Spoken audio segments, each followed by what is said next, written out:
как ты прокомментируешь такое заявление Урсулы? Евросоюз обещает не только добывать критическое важное сырье в странах Центральной Азии, но и перерабатывать его в регионе.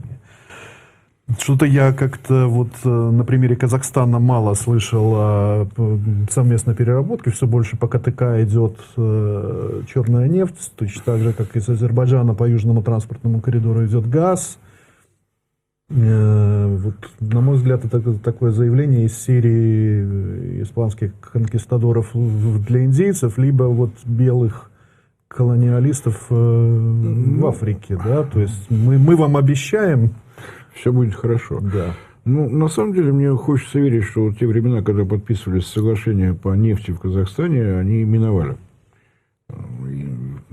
Пример Узбекистана и сотрудничество с французами в урановых проектах наглядно показывает, что это время кончилось. Помним, по-моему, в прошлом или в позапрошлом году месье Миттеран мотался по Центральной Азии, потому что... Макрон. Франсуа, не надо. Да, вы Петен, Макрон, попробуй их там всех запомни. Метался он по Центральной Азии в связи с тем, что у него отпала Африка урановая. Было и перестало. Оказывается, покупать уран по $10 за фунт при мировой цене в 50 уже больше нельзя. Уже не получается. В числе прочих уговаривал и Узбекистан. Давайте вы мне будете поставлять уран. Ответ Узбекистана был по-восточному такой простенький. Мы бы с радостью. Но все, что мы добываем, уже в долгосрочных контрактах. Но вы не волнуйтесь, месье Макрон, у нас есть неразработанное месторождение, входной билет 500 миллионов евро. Месье Макрон думал целых полгода. Сейчас отворотил левую полу пиджака, первые 200 миллионов внесены, вот там у него пойдет уран. Я надеюсь, что для Казахстана этот пример станет заразительным. Тем более, что касается Европы, то здесь вот новая модная тема – редкоземельные металлы. Дональд Фредович недавно, будучи таким хорошим специалистом по рекламе, у нас уже даже журналистов выговаривают, редкоземельные металлы от зубов отскакивают. Я тебе больше скажу, некоторые даже уже знают название этих металлов. Ну, если выучат все 17, будет здорово. А на самом деле... Что касается редкоземельных месторождений в Центральной Азии, они там есть, они там были всегда. Недавно совсем поступили новости от геологов Казахстана, найдено новое, 800 тысяч тонн, пока название металлов не дали. Казахстан с темой редкоземельных металлов знаком, ну, прямо скажем, не понаслышке. Совсем не понаслышке, потому что завод по разделению руды редкоземельных металлов на отдельные металлы в чистом виде в советские времена было 2. В Эстонии и в Казахстане. Если Казахстан не утратил компетенции, если еще живы специалисты, то я думаю, что он обмануть себя на бусы не даст. Ну, во всяком случае, надеюсь. Слишком горький опыт, полученный в ситуации с нефтью. Ну и, наверное, еще один саммит. Если кто-то за этим позволяет себе не следить, я же не могу. 9-10 апреля в Бишкеке 9-й по счету саммит гидроэнергетика Центральной Азии и Каспия. Международный, разумеется. Это не только центральноазиатские государства, туда в полном составе прибыл, как ни странно, в этот раз весь Южный Кавказ. То есть и Армения, и Грузия, и Азербайджан. И они там даже не ссорятся, они думают о гидроэнергетике, не о каких-то политических дрязгах. Кроме того, присутствует Иран, присутствует, ну, Каспий, это понятно, присутствует Индия, как ни странно, присутствует Турция. Такое большое событие, на самом деле. Больше 200 участников, больше 200 спикеров, ожидается 2 дня он будет проходить, этот форум. Россия, разумеется, тоже присутствует. Опять же, это и Каспий, и соучастие в восстановлении объединенной энергосистемы Центральной Азии. То есть интересы здесь есть. Разумеется, присутствует прежде всего Ленгидропроект Росгидро, потому что вот насчет гидроэнергетики у нас так как есть. Проектировать вот этот опыт ценнейший есть. Внимание, я считаю, должно быть повышенное, поскольку У нас надвигается лето. Объединенная энергосистема Юга за минувший год все, что получила в свой состав нового, это еще один блок на теплоэлектростанции ударная 110 мегаватт, а лето может быть разным. На одном из форумов осенью прошлого года представитель нашего системного оператора заявил, что он уверен, что погода больше сюрпризов не принесет. Но я посмотрел, кто выступал. Он не был одет в одежды шамана. Так что, извините, можно, конечно, закладываться на то, что все будет хорошо. Но на самом деле не приходится, тем более, что проблема нарастает. И опять же, не из-за того, что кто-то допустил какие-то ошибки. Ошибку допустила матушка природа. Малоснежная зима. И сейчас уже остановлен сброс воды на 2 гидроэлектростанциях на Волге. Воды просто нет. Друзья, YouTube блокирует. Возможно, наш канал следующий, и это видео последнее. Подписывайтесь на наш телеграм-канал Геоэнергетика Инфо, ссылка в описании и закрепленном комментарии. Подписывайтесь прямо сейчас, чтобы не потерять нас. Не ждите окончательной блокировки YouTube. Объединенная энергосистема Средней Волги граничит с объединенной энергосистемой Юга. Если будет проблема уже очевидная, по прогнозам Росгидро, никогда такого малого запаса воды не было за все время, сколько стоят эти гидроэлектростанции. Настолько маленьким запас воды никогда не было. Не хватит порядка 40% до обычного уровня. А это значит, что перетоков в объединенную энергосистему Юга сделать будет невозможно.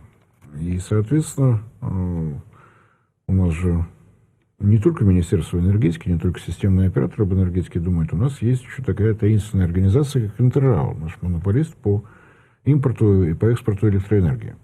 Он, внимательно послушав, посмотрев схемы и программы развития, оценив, где что строится, совершил вояж сначала в славный город Тбилиси, потом в не менее славный город Баку. С вопросом: джентльмены, вы помните, что мы вас неоднократно вручали, когда у вас были проблемы? Да? Долг платежом страшен. Нет, ответили в Тбилиси и Баку, долг платежом красен. Мы готовы. То есть по 150 мегаватт мощностей для России зарезервируем. Звучит немножко странно, но остается фактом. То есть мы вынуждены просить прийти к нам на помощь. Поэтому то, что планируют строить южнокавказские соседи наши, для нас это становится важно. Там почему-то строят, мы почему-то думаем. Пока мы думаем, есть соседи. Ты упомянул про саммит, в том числе и на Волге. Давай тогда коротко по новости, которые, опять-таки, не можем уйти с Центральной Азии. Таджикистан. Был форум в Казани энергетический, и как раз там министр энергетики Таджикистана пригласил российских специалистов участвовать как в нефтедобыче, так и в нефтепереработке в этой стране. Плюс, естественно, он напомнил о многочисленных полезных ископаемых, которые в Таджикистане присутствуют. Также пригласил Россию для работ в этой сфере. Что ты можешь сказать? Давай ничего, кроме фактов. Если сравнивать с советским периодом, объем добычи нефти в Таджикистане снизился в 20 раз. При этом месторождения никуда не делись. Я так понимаю, что Министерство энергетики Таджикистана надеется, что мы поможем реанимировать и хоть немножечко снизить зависимость от соседей. Соседи выручают, но вы же понимаете, безопасность в энергетике – это наличие запасов хотя бы. А как делать запасы, если нужно платить и платить? Тут свое можно хоть как-то. Что касается сотрудничества в энергетике, на этом саммите наш министр энергетики Сергей Савельев заговорил о том, что необходимо разработать еще один дополнительный национальный проект, который касается электротехники. У нас зависимость по оборудованию электростанции, сетевого оборудования и так далее, совсем недавно доходило до 90%, сбили пополам буквально за 3 года. Но с учетом того, что происходит в нашей экономике, очевидно, что в этом году рост ВВП, если до 1% доберемся, то это хорошо. Мы же охлаждаемся. Правда, получается, что при этой ставке Центрального банка, которая сейчас имеется, это не охлаждение, это обмораживание. все, что касается строительства новых электростанций, модернизации старых, требует денег. Деньги в банке. На день сегодняшний вправо ушли 44 проекта модернизации электростанций. Просто нет денег, извините. Инфляционные процессы тоже никуда не делись. И еще в прошлом году отмечали, что, ну, допустим, котлы для газовых, угольных электростанций подорожали на 70% с 2021 года, на турбины на 40%. То есть компании не вписываются, Министерство энергетики вынуждено пересматривать условия конкурсов. Лучше от этого никому не становится. Поэтому мне кажется, что действительно вот этот национальный проект настал. Если смотреть на генеральную схему размещения новых объектов генерации до 1942 года, которая утверждена правительством, предстоит построить 88 гигаватт мощностей. У нас очень давно такого не было. Поскольку мы не отказываемся от всех тех правил, которые заложены в нашу электроэнергетику командой блистательного, выдающегося, потрясающего энергетика всей планеты и окрестностей, там, Солнечной системы, я имею в виду, конечно, команду Анатолия Борисовича Чубайса, нам сложно. Нам сложно, и одно из предложений, которое сделал на том же Казанском форуме Павел Сникерс, руководитель одной из наших крупнейших компаний, фонд прямых инвестиций, который помогает строить промышленное предприятие, его действия необходимо распространять и на электроэнергетику. Потому что сейчас выглядит, ну, на мой взгляд, достаточно странно. Если инвестор проектирует строительство завода, государство ему готово идти на помощь. А если выясняется, что для будущего завода нет электрических мощностей, то уже никто не помогает. Завод построить можно. Возвращаясь к Таджикистану, что ты скажешь по поводу разработки в месторождении полезных ископаемых и все-таки... Продолжу, потому что сегодня пришла новость, что Владимир Владимирович вмешается в судьбу Росгеологии, которая у нас почему-то оказалась в предбанкротном состоянии, не может выполнить обязательства по облигациям. Будет дофинансирование. Поэтому, на мой взгляд, желание Таджикистана вернуться в сотрудничество с Россией, что для нее было традиционно, и для нас это было традиционно. И если кто-то не понимает, что такое Таджикистан, каково его значение, в 1945 году, когда стартовал наш атомный проект, в месторождении урана на территории Советского Союза было открыто одно – Табашар. То есть наша первая атомная бомба – это уран Таджикистана, наша первая атомная электростанция – это уран Таджикистана. И Таджикистан привык к тому, что приходят специалисты и помогают. Тем более, что Росатом на Табашаре показал, что навыки никуда не делись. Проводились работы по приведению в порядок хвостохранилищ, остатков обогащения урановой руды. Там радиоактивность никуда не делась. По решению СНГ работа поручена Росатому, что совершенно естественно. В свое время мы не очень сильно обращали внимание на экологию, нам нужно было отвечать американским демократизаторам быстро, иначе мы демократию почувствовали такую же, как жители Хиросимы и Нагасаки. Теперь надлежит приводить все в порядок, что Росатом и сделал. И Таджикистан действительно очень надеется, у него есть месторождение, что удивительно для наших рыночных времен. Он практически 30 лет об этом особо никому не сообщал. Не распродавал направо и налево, не приглашал знойных инвесторов из Европы, Соединенных Штатов. Но как будет выглядеть ситуация, сможем ли мы откликнуться на предложение о взаимовыгодном сотрудничестве, сказать сложно. На день сегодняшний статистика, к сожалению, достаточно грустная. С момента открытия месторождения твердых полезных ископаемых до начала его разработки в России в среднем проходит 22 года.